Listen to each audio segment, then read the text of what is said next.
여러분 안녕하십니까? 독감 예방주사를 맞은 뒤 숨진 의심 사망자가 30명대로 늘었습니다. 주사를 맞고 일정 시간이 지나 숨졌다는 신고를 종합한 수치인데요. 최근 백신에 대한 관심이 높다 보니 경찰이 모든 사망 신고에 백신 접종 여부를 물어보면서 이 수치가 증가한 영향도 있다는 게 정부 설명입니다. 첫 사망 사례였던 인천의 고등학생은 부검 결과 죽음과 백신 사이 관련이 없었습니다. 먼저 박진주 기자입니다. 나흘 전 독감 예방주사를 맞은 부산의 86살 여성이 오늘 새벽 숨졌습니다. 고혈압과 당뇨 등을 앓던 이 여성은 지난 19일 치료차 방문한 대구의 병원에서 백신을 맞았습니다. 평소에 보던 거 같이 똑같이 돌아다니시고 하다가 1시에 주무시는 모습을 봤다고요. 이번 주에 독감 백신 주사를 맞고 왔다. 서울 양천구에서도 73살 남성이 무료 독감 백신 접종 하루 만에 사망했습니다. 역시 기저질환을 앓고 있었습니다. 기저질환이 조금 신장 혈액 투석도 하시던 분이고 당뇨, 혈압이 있으셨고요. 무료 접종이셨다고 하더라고요. 전국적으로는 어제 25명에 이어 오늘 11명이 추가돼 36명이 숨지기 전 백신을 맞았습니다. 사망자 중 32명이 60대 이상의 고령층이었습니다. 방역당국은 백신 접종과 사망 간의 연관성이 밝혀지지 않은 단순 신고 통계라는 입장을 유지하고 있습니다. 백신과 사망의 인과관계가 확인되지 않았다는 겁니다. 전문가들도 백신으로 인한 사망 가능성은 여전히 낮게 보고 있습니다. 실제로 사망과 관련된 사례는 우리나라에서 한 건 존재했습니다. 살아있는 바이러스가 들어가는 게 아니라서 사망에 이를 정도의 중증의 합병증을 일으킬 가능성이 거의 없다라는 거예요.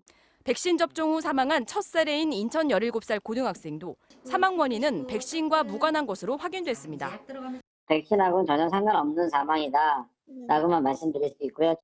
또 인천의 70대 남성 사망자도 사망 원인은 심장질환으로 인한 급사로 추정된다는 부검 결과가 나왔습니다. 박능우 복지부 장관은 작년 기준 70대 이상 사망자는 하루 560여 명이었는데 절반은 이미 백신을 맞은 것으로 추정된다고 말했습니다. 예년 같으면 질병사로 분류될 죽음이 백신과 관련된 사망으로 분류될 가능성이 있다며 정확한 상관관계를 파악해 발표할 것이라고 밝혔습니다. MBC 뉴스 박진주입니다. 일부 지자체에서는 자체적인 판단에 따라 지역 내 보건소와 병원에 당분간 독감 예방접종을 중단하라고 권고했습니다.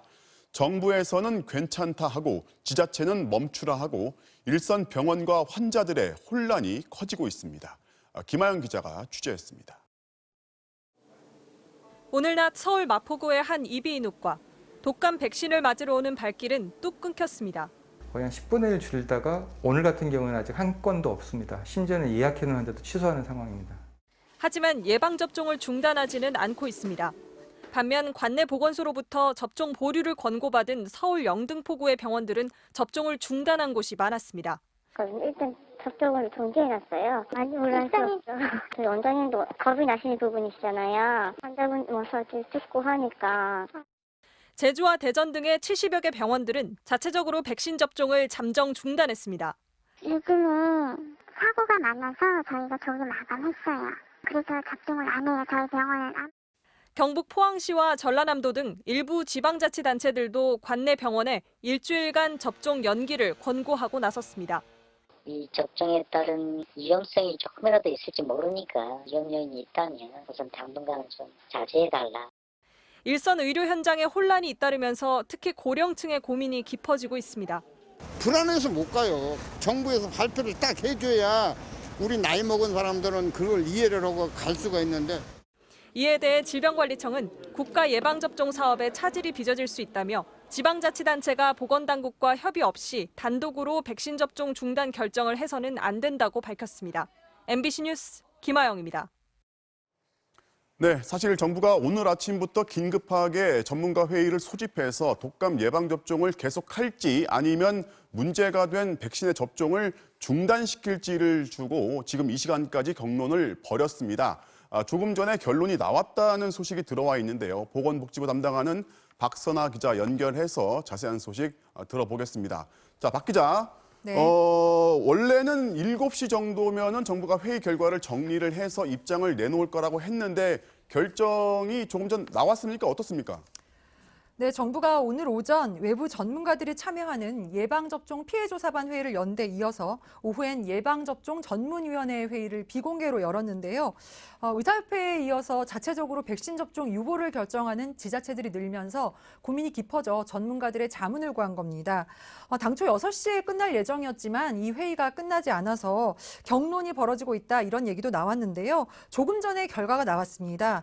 아직 확실하게 결정된 건 아닌데 일단 예방접종을 중단할 상황은 아니다라고 판단했다. 그리고 예방접종 전문위원회는 추가적인 분석 자료 검토를 위해서 내일 오전 회의를 다시 하고 향후 접종 계획에 대해서 추가 논의를 진행할 것이다. 이런 의견을 내놓았습니다. 지금 얘기를 들어보면 일단은 잠정적으로는 중단시키지 않겠다는 결론을 내렸고 이후 논의를 계속할 거라는 건데 만약에 중단 결정이 나온다고 한다면요. 이후에 일단은 사망자가 2명 나온 그 같은 제조 번호의 백신은 접종을 중단시킬 가능성이 있는 거죠. 네, 그렇습니다. 말씀하신 대로 사망자가 2명씩 나온 제조 번호가 같은 백신에 대해서는 접종 중단을 결정할 가능성도 있어 보입니다. 어제 국정감사에서 정은경 질병관리청장이 제조 번호가 같은 백신을 맞은 사망자가 나오면 해당 제품의 접종을 중단하겠다 이렇게 말했거든요. 접종 중단이 예상되는 백신은 2명의 사망자가 나온 제품명과 제조 번호가 같은 백신 4가지입니다. 녹십자의 GC플루 쿼드리 밸런트와 LG화학의 플루 플러스 테트라, SK바이오사이언스의 스카이셀 플루 4가, 제품명으로는 이렇게 3가지고요. 스카이셀 플루 4가는 제조 번호가 다른 2개 제품이 해당됩니다. 자, 추가로 논의를 한다고 하는데 만약에 중단 결정이 아니라면은 어쨌든 추가 논의를 통해서라도 아니다. 백신과 죽음은 관련이 없다. 접종은 예정대로 원래 계획대로 추진한다. 이런 결정이 나오겠죠. 네, 그렇습니다. 일단은 계속 갈 수도 있을 것 같습니다. 그 2개 아까 말씀드린 그 백신들에 대해서는 중단을 할 가능성도 있지만 일단 백신에 대한 높은 부담감이긴 하지만 아직 연관성도 확인되지 않은 상황이고 또 접종을 중단했을 경우에는 그 피해가 훨씬 클 수 있어서 고민이 깊을 걸로 보입니다. 특히 코로나 상황에 독감까지 유행할 경우엔 의료체계에 상당한 부담이 될 수 있거든요. 또 독감 백신을 맞지 않을 경우 독감으로 인한 사망자가 지금보다 더 많이 나올 수도 있습니다. 전문가들은 2명의 사망자가 공통적으로 맞은 4가지 제조 번호의 백신도 접종을 중단할 필요는 없다는 입장인데요. 만약 백신 제조 공정상에 문제가 있었다면 특정 제품의 같은 제조 번호에서 사망자가 연이어 더 많이 나와야 한다는 겁니다. 사람들이 23명만 모이면 그중 생일이 같은 사람이 있을 확률이 50%는 된다는 이론이 있는데요.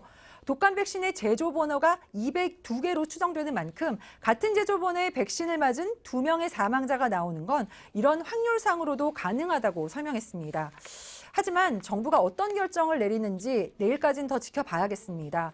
또 어떤 결정이 내려지던 가뜩이나 불안해하는 국민들이 더 혼란스럽지 않도록 정부와 지자체가 한 목소리를 내는 게 필요해 보입니다.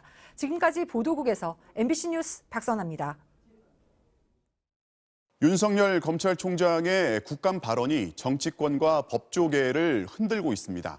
그의 인식에 대한 우려와 비판도 많습니다.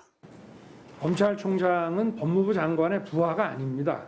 자, 이 말이 화제가 됐지만 여느 조직에서는 잘 사용하지 않는 이 부하라는 단어를 통해서 검찰총장은 위로부터는 통제받지 않고 아래로 지휘만 하는 자리로 인식하는 건 아닌지 우려스러운 겁니다. 하지만 저희가 특히 주목하는 발언은 그의 부인과 장모 관련 수사를 둘러싼 의혹에 대한 답변이었습니다. 근거 없이 의혹을 막 제기해서 누가 공직을 하겠습니까? 저는 그거는 좀 부당하다고 생각합니다. 현직 검찰총장의 가족이 수사 대상이 됐다면 최소한의 유감 표명이라도 하는 게 인지상정 아닌가 하는 이 태도의 문제를 넘어서 현직 검찰총장이 근거 없는 의혹이라고 선제적으로 선을 그어버리는 사실상의 수사 지휘에 대체 어느 검사가 근거 있다고 항명하듯 밝혀내겠냐는 겁니다. 검찰주의자로 표장된 윤석열 총장 고유의 내로남불의 문제점을 강현섭 기자가 지적해 보겠습니다. 어제 저녁 대검 국정감사 도중 법무부는 라임 사태 관련 검사 비위 은폐와 야당 정치인 수사 지연 의혹에 대해 대검 감찰부와 합동 감찰에 나서겠다고 밝혔습니다. 국감장에 윤석열 검찰총장은 즉각 강한 불만을 드러냈습니다. 지금 남부에서는 지금 라임에 관한 여러 가지 수사들이 지금 박진감 있게 지금 진행이 되고 있는데 이런 거는 이제 수사나 소추에 관여하는 것으로 보여질 우려가 많이 있고요. 법무부는 그러나 2017년 돈봉투 만찬 사건처럼 감찰과 수사가 동시에 진행된 전례가 얼마든지 있었다고 일축했습니다. 이처럼 피감기관의 대표로 국감에 나섰지만 윤 총장은 각종 비판과 의혹에 정면 돌파로 일관했습니다. 특히 가족과 측근을 둘러싼 쟁점에 민감한 반응을 보였습니다. 구체적인 범죄 연루 정황이 드러나 일부 재판에까지 넘어간 장모와 아내 관련 의혹. 저도 제 처를 옹호하려고 하는 것이 아니고 정당하게 일하는데 근거 없이 의혹을 막 제기해서 이렇게 하면 저는 누가 공직을 하겠습니까? 저는 그거는 좀 부당하다고 생각합니다. 검언유착 사건 수사 당시 수사팀의 반대를 무릅쓴 전문자문단 소집을 강행해 측근을 비호했다는 비판엔 공격적으로 맞섰습니다. 한동훈 검사가 잘못했으면 제가 그걸 어떻게 비호를 합니까? 그리고 그 후에 지금까지 뭐 나온 거 있습니까? 저는 한번 되묻고 싶습니다. 아니 제가 막았습니까?